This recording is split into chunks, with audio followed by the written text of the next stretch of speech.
Shakers are going across the state for the pecan crop. So Becky, last time we spoke, you were a little bit concerned with how the crop was going to be looking. So now that we're in, late October, how are things looking? Well, we were doing great on harvest, had ideal conditions. The only complaint was that a lot of dust, so it was kind of a dust storm. But with the rainfall, that's going to help to bring that dust level down, but it's also going to keep our harvesters out for a while until it dries up again. Yeah, so right now we are getting rain, which is, as you say, is good. But what about with the ice and accumulations with this ice storm? The ice can be a really big issue. You can see our trees are fully leafed out, and they've got that whole leaf load plus still a lot of crop in the tree.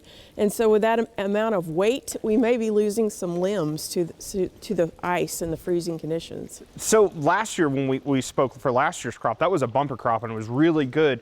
And it's down this year. Does that tend to be a cycle? Yeah, pecans have an alternate bearing cycle, so they'll have a huge crop one year and then maybe nothing or a very small crop the next year. And here at the research station, we're kind of a little bit different. We manage our crop load each year, so we have a kind of a main, kind of a even crop each year.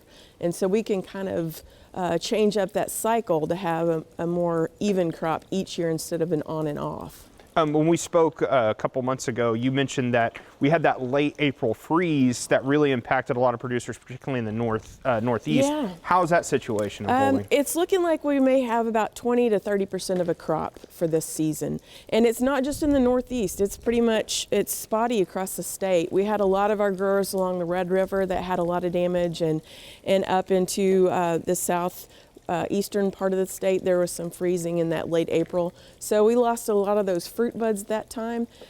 Some of them lost the low crop and they still had a little bit up at the top, but there was definite decline in the fruit load due to that freeze. So as we're going forward, what are some things that still need to happen for those producers who are still getting shakers out going into that second round? Well, we're gonna have to wait till the ground dries up a little bit so they can get the harvesters out.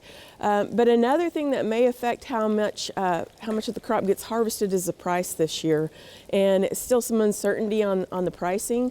For the growers to get out and pick up the rest of the crop this season, a lot of our native growers are going to be later this season.